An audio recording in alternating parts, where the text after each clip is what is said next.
Assalamualaikum warahmatullahi ta'ala wabarakatuh. Alhamdulillahil qail innahum fityatun amanu birabbihim wazidnahum huda. Asyhadu an la ilaha illallah alladzi nahana anit tibail hawa wa asyhadu anna Muhammadan abdu wa rasuluh alladzi la yantiqu anil hawa in huwa illa wahyu yuha. Asyhadu an la ilaha illallah wa asyhadu anna Muhammadan abdu wa rasuluh. Qala Allah Ta'ala fil Qur'anil Karim.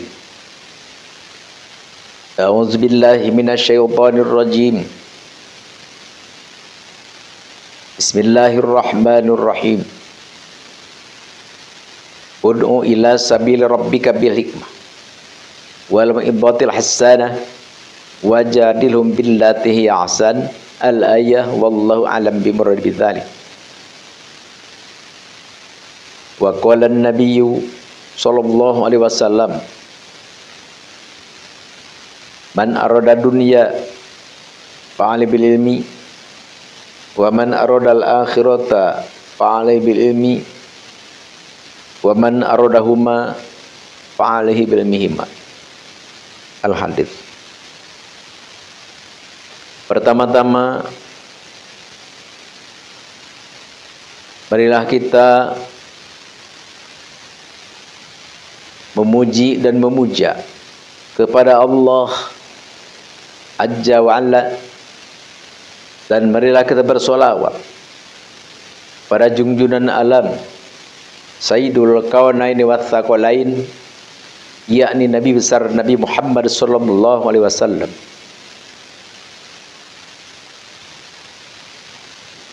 Dan semoga Allah Subhanahu wa taala melimpahkan rahmat dan salam kepada Nabi Muhammad sallallahu alaihi wasallam dan kepada seluruh keluarganya, seluruh sahabatnya, dan seluruh para tabi'innya, lasiman wa khususan juga kepada seluruh kaum muslimin muslimat dimanapun berada. Dan begitu pula pada seluruh ikhwan akhwat jamaah ribat manbal hikmah. Al-Fakir berdoa kepada Allah, ya Allah, jadikanlah sahabat-sahabat Al-Fakir dimanapun berada disukseskan oleh Allah Subhanahu wa ta'ala, dikabulkan, diwujudkan apa yang dipintanya, dan diberi juga apa yang tidak dipinta pun, yakni sukses dunia dan akhirat. Amin ya Allah ya Rabbal alamin.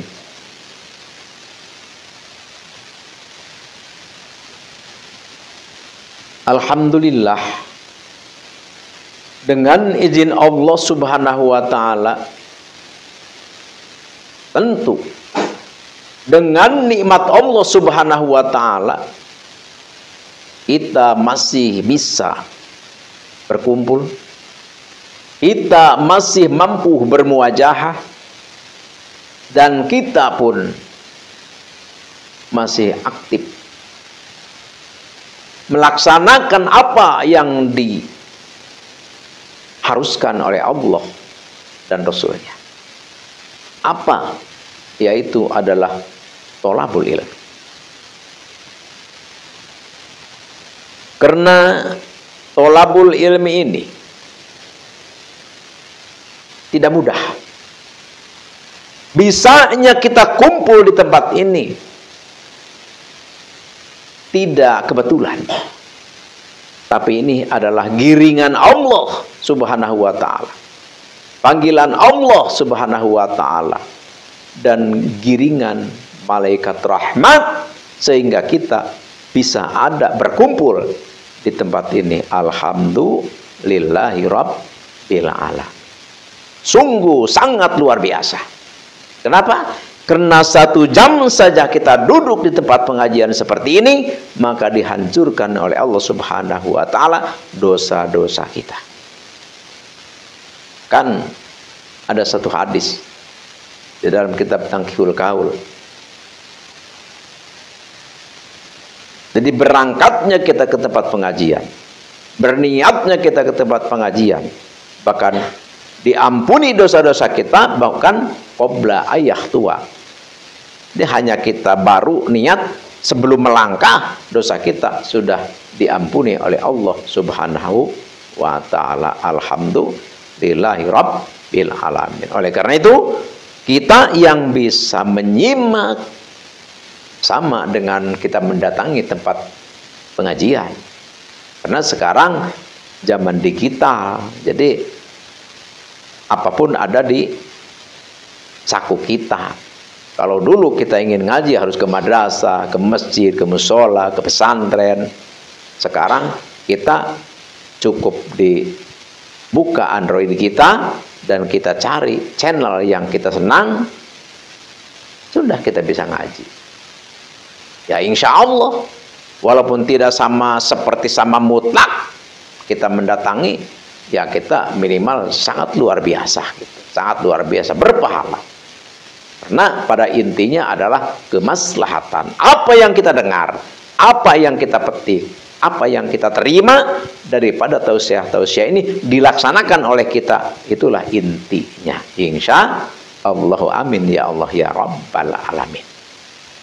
Kalau kita pun datang ke madrasah, kita pun datang ke pesantren, kita datang ke masjid, kita pun datang ke tempat-tempat majelis ta'lim, tapi tidak kita pakai, tidak kita amalkan, itu pun tidak baik. Tapi walaupun hanya kita belajar di HP, di YouTube, tapi kita laksanakan, yaitu insya Allah lebih baik daripada kita belajar langsung tapi tidak digunakan. Yang penting, yang jelas kita belajar, kita buka di YouTube, yang penting kita harus benar-benar jelas yang kita dengar. Nasihatnya itu adalah ya benar-benar orang yang mengerti tentang agama. Jadi jangan asal misalkan hanya baca dari buku misalkan. Jadi kan takut salah seperti itu. Tapi kalau memang orangnya yang berbicaranya keluaran pesantren, ya sangat bagus, sangat luar biasa. Kenapa sangat bagus? Karena kalau di pesantren itu kan pelajaran itu mutlak, ya hanya urusan tentang masalah agama. Ya insya Allah bukan tidak akan salah. Yang namanya salah namanya manusia. Namanya manusia pasti al-insan mahalul khata' wa nisyan. Tuh Pak, istilahnya kalau memang yang dibaca, yang dipahami, yang dipikirkan tentang agama terus menerus, ya insya Allah walaupun misalkan salah, ya tidak mungkin salah besar maksudnya. Beda dengan misalkan belajar kita tentang agama hanya di buku-buku saja, tidak masuk pesantren, tidak punya guru, ustadz, misalkan hanya baca buku saja, itu untuk salah itu sangat besar. Untuk salah itu sangat besar. Apalagi di zaman sekarang. Jadi di Indonesia ini berbagai macam aliran Islam ada gitu kan.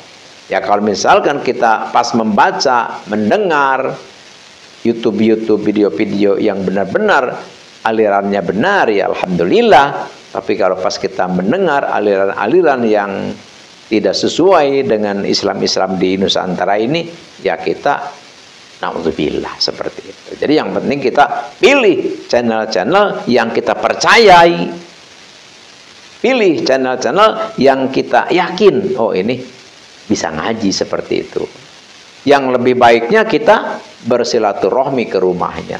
Satu kali saja kita silaturahmi kita ke rumahnya, oh ternyata ini benar ustaz, oh ternyata ini benar kiai, Ya, baru kita terus mendengarkan YouTube-nya, channelnya. Ya, sebaiknya sih seperti itu. Jadi berguru karena nanti ada pertanggungan jawab nanti di akhirat seperti itu. Jadi nanti ditanya, kita bisa ini, bisa itu, dari mana, gurunya siapa, nanti kan dipertemukan seperti itu. Oleh karena itu, kita di dunia ini tidak kebetulan. Kita benar-benar diciptakan oleh Allah Subhanahu wa Ta'ala. Dan kita benar-benar diatur, diarahkan oleh Allah Subhanahu wa Ta'ala. Kita punya kewajiban. Kita punya kewajiban. Kita punya keharusan. Dan kita punya pekerjaan yang harus kita kerjakan. Insya Allahu amin ya Allah ya Rabb al-alamin. Di antaranya apa? Di antaranya adalah kerukunan, ketentraman, kenyamanan, persaudaraan, saling berbagi, saling mengisi, saling melengkapi, hidup pluralisme, common society. Jadi kita hidup harus damai, aman, nyaman, tentram. Insya Allah. Kenapa seperti itu? Karena Allah Subhanahu wa Ta'ala telah berfirman di dalam Al-Quran. A'udzu billahi minasyaitonir rajim. Bismillahirrahmanirrahim. Innamal mu'minuna ikhwatun faslihu baina akhawaikum. Sesungguhnya seluruh orang Islam, orang mukmin itu adalah saudara. Oleh karena itu, damailah dengan sesama. Akurlah dengan sesama. Salinglah dengan sesama. Wa atasimu bihablillahi jami'a. Ayo, pegang semua agama Allah. Wala tafarraqu. Jangan sampai berpecah belah. Jangan sampai gontok-gontokan. Jangan sampai saling menjelekkan. Tapi wa tawassaw bil haqq wa tawassaw bis sabr. Kita saling menasehati, saling melengkapi, saling berbagi. Inna akramakum indallahi atqakum. Jadi orang yang paling mulia di hadapan Allah adalah orang yang bertakwa. Oleh karena itu, dengan adanya firman Allah, kita harus sadar, harus menyadari bahwa kita ini adalah saudara. Bagaimana kita dengan orang-orang yang tidak seagama? Ya tetap saudara. Jadi saudara itu ada saudara seagama, ada saudara sepersusuan, ada saudara senegara, ada saudara sebangsa. Jadi tetap. Jadi jangan sampai kita kena beda agama langsung kita gontok-gontokan. Jangan sampai kena kita beda ideologi langsung kita saling permusuhan. Tidak boleh seperti itu. Karena Indonesia yang berdasarkan Pancasila, Undang-Undang Dasar 45, Bhinneka Tunggal Ika, maka kita tetap harus saling menghormati, saling memuliakan, hidup rukun sauyunan, hidup pluralisme. Jadi berbeda-beda kita, tapi tetap kita satu adalah bangsa Indonesia. Common society. Kita hidup bersama, hidup berdampingan. Insya Allah, amin ya Allah ya Rabbal alamin. Islam mengajarkan kepada kita hidup kita adalah rukun. Pemerintahan Rasulullah dulu di Madinah, tidak semua Islam, banyak yang non muslim, tapi tetap oleh Rasulullah semua diurusi, dirangkul, diarahkan, diurus. Subhanallah. Di dalam Islam la ikraha fid din. Di dalam Islam tidak ada pemaksaan. Nggak boleh kita misalkan orang lain dipaksa harus Islam, nggak boleh. Di dalam Islam nggak boleh seperti itu. Di dalam Islam tidak ada pemaksaan. Itu adalah prerogatif Allah Subhanahu wa Ta'ala. Kalau Allah menghendaki, tetap orang akan masuk Islam dengan sendirinya. Dan begitu pula, kalau memang Allah untuk menghendaki, dari Islam pun banyak yang keluar dari Islam. Itu adalah prerogatif Allah Subhanahu wa Ta'ala. Sekarang dengan adanya polemik nasab, jangankan kita dengan orang-orang yang bukan seagama, bukan seideologi, kita Islam dengan Islam, bahkan ustadz dengan ustadz, kiai dengan kiai, ajengan dengan ajengan, santri dengan santri, masyarakat dengan masyarakat, dengan adanya polemik nasab Ba'alwi yang mengaku cucu Nabi, bisa kacau. Na'udzubillahi min dzalik. Padahal kita semua adalah saudara. Kita harus bersatu. Kita harus menyatu. Kita harus saling baik, membantu, menolong. Tapi dengan adanya polemik nasab ini bisa amburadul. Na'udzubillahi min dzalik. Oleh karena itu, ayo kita tetap bersuara, ayo kita tetap berjuang, satukan, rekatkan lagi oleh kita, dan kita jelaskan kepada publik, kepada masyarakat yang sebenarnya. Jadi sekali lagi, al-fakir dan orang-orang yang sebangsa al-fakir di kalangan umat muslim, di kalangan umat Islam, menyuarakan tentang hal nasab ini bukan berdasarkan kebencian, bukan berdasarkan provokasi, bukan naudzubillah min dzalik, tapi kami adalah memberi masukan atau berbagi kepada semua saudara tentang hal kebenaran ini. Jadi Habib Ba'alwi ngaku keturunan Nabi itu adalah hanya ngaku-ngaku saja, karena mereka tidak berlandaskan kitab dan mereka tidak berlandaskan macam-macam. Kitab nasab pun mereka tidak ada.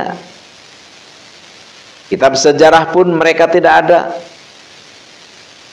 Keterangan ahli filologi pun mereka tidak ada. Keterangan ahli genetik pun mereka tidak ada. Semua keterangan-keterangan mereka tidak punya keterangan. Mengaku keturunan Nabi tapi tidak punya dasar. Oleh karena itu, karena perbuatan mereka tidak sesuai dengan ajaran Islam, maka kita harus beritahu kepada semua umat manusia, apa? Katakan kepada mereka semua bahwa Habib Ba'alwi adalah bukan keturunan Nabi. Jadi kalau memang sudah bukan keturunan Nabi, jadi walaupun dia berbuat apapun kita terserah. Dia mau mabok, dia mau selingkuh, dia mau bawa kabur istri orang, dia mau nikahin perempuan-perempuan pribumi tanpa diurusin, sabodo kalau memang dia sudah tidak mengaku keturunan Nabi. Jadi yang kita masalahkan, yang kita jadi urusi karena mereka mengaku cucu Nabi tapi kelakuan mereka jauh daripada apa yang diajarkan Nabi. Itu aja. Jadi masalah ini, walaupun kata Ustadz Taufik Assegaf, masalah pembahasan nasab ini jangan dianggap ini adalah hanya suara kentut saja, hanya suara jangkrik saja, dan yang menelusuri juga hanyalah belajar dari kandang kebo. Tetap itu adalah jawaban-jawaban hinaan-hinaan kepada ulama pribumi daripada klan Habib Ba'alwi. Jadi mereka menghina kita, mereka menghinakan ulama Nusantara, tapi tetap Kita adalah pribumi. Mereka adalah di sini hanya imigran saja. Mereka adalah hanya pendatang saja. Ayo kita bangkit. Ayo kita bangkit. Untuk perang bukan. Untuk apa? Untuk menjelaskan kepada umat manusia bahwa Habib Alwi itu adalah bukan keturunan Nabi. Jadi jangan dianggap keturunan Nabi. Memang bukan. Memang bukan. Tuh, oleh karena itu masih ada orang yang masih percaya bahwa Habib adalah turunan Nabi. Ayo kita kasih pengertian kepada mereka, kasihan mereka, karena yang dekat, karena mereka yang mahabbah, yang cinta kepada Habib, dilihat-lihat tidak ada keuntungannya apa-apa, yang ada hanya dipinta-pinta saja. Ya, pinta kambing lah, pinta uang lah, pinta ini dan itulah. Jadi sebenarnya tidak ada keuntungan. Dunia tidak ada keuntungan, akhirat pun jelas. Kenapa? Karena mereka adalah bukan cucu Nabi, tapi mereka mengaku-ngaku cucu Nabi.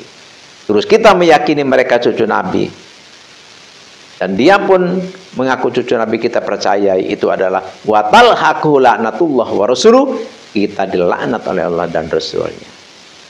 A'udzubillahi min dzalik. Hanya itulah masalah ini harus kita tahu. Bangsa Nusantara harus tahu masalah ini. Harus tahu. Karena kalau tidak tahu, sampai kapan kita dijajah? Dulu kita dijajah oleh Belanda. Setelah Belanda lenyap, setelah Belanda hengkang dari Indonesia, ternyata diteruskan penjajahan ini oleh Habib Alwi. Karena Habib Alwi adalah adanya di Indonesia, Habib Alwi adalah dibawa oleh penjajah Belanda untuk membantu kelulusan, untuk membantu kemenangan, untuk membantu keringanan penjajah Belanda menjajah Indonesia. Belanda hengkang, ternyata kepenjajahan diteruskan oleh Habib Alwi. Tapi tetap walaupun bagaimana, bangsa Nusantara adalah bangsa perangkul. Bangsa Nusantara adalah bangsa-bangsa yang benar-benar cinta damai, yang benar-benar berakhlak mulia. Walaupun bagaimana, tidak mengapa. Yang penting sekarang satu saja, sadarlah Habib Alwi. Sudah, jangan berbohong terus-terusan. Jangan membodohi terus-terusan. Jangan membuat fitnah terus-terusan. Sudah, jujur saja, ngaku saja bahwa aku bukan cucu Nabi, tapi aku adalah cucu Ubaidillah, Ubaidillah bin Isya, Isya bin Alwi, Alwi bin Muhammad, Muhammad bin Himham, Himham bin Aun. Udah, aku aja begitu. Kita no problem, terserah.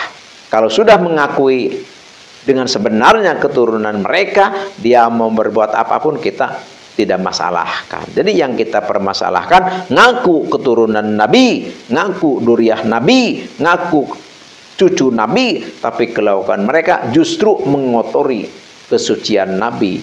Jadi bangsa Nusantara, kami umat Islam Indonesia tidak rela, tidak suka, tidak senang Nabi kami dikotori.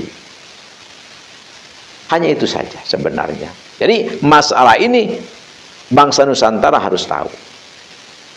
Harus tahu bahwa Habib Alwi adalah bukan keturunan Nabi, tapi Habib Alwi adalah keturunan Ki Aun. Oleh karena itu, sekali lagi Al-Fakir, na'udzubillah, Al-Fakir tidak ada kebencian, tapi Al-Fakir justru sayang kepada mereka. Oleh karena itu Al-Fakir peringatkan kepada mereka, semoga mereka bisa menerima kebenaran ini dan mereka bisa sadar dan mengakui sejujur-jujurnya bahwa mereka adalah keturunan Nabi. Tidak, bukan keturunan Nabi maksudnya, maaf. Dan begitu pula kepada para muhibbin, ya, atau kata kasarnya kepada para jongos ya. Jadi sadarlah, sadarlah. Yang kau anggap, yang kalian anggap mereka itu adalah keturunan Nabi, tapi itu adalah bukan. Karena sampai sekarang sudah 2 tahun lebih dipinta kitabnya tidak ada, disuruh tes DNA tidak mau, dipinta keterangan ahli filologi tidak ada, menurut sejarah juga tidak ada. Makanya apa yang menjadi dasar kalian percaya, yakin bahwa mereka adalah keturunan Nabi? Apa dasarnya? Tidak ada dasar. Oleh karena itu, maaf, ayo sadarlah. Marilah kita kembali kepada ulama-ulama kita adalah Trah Wali Songo. Ayo kita kembali. Ayo kita cintai ulama pribumi. Dan ayo kita hindari ajaran-ajaran doktrin-doktrin dari Habib Alwi yang tidak sesuai dengan agama yang dianut oleh para leluhur kita. Hanya inilah yang Al-Fakir bisa katakan, yang Al-Fakir bisa jelaskan. Semoga ini menjadi edukasi dan bermanfaat, khususnya kepada Al-Fakir sendiri dan umumnya kepada siapapun yang mendengarkan apa yang dikatakan oleh Al-Fakir. Dan Al-Fakir mohon maaf atas salah hilaf dan keliru. Al-afu minkum. Wabillahi taufiq wal hidayah. Wassalamualaikum warahmatullahi wabarakatuh.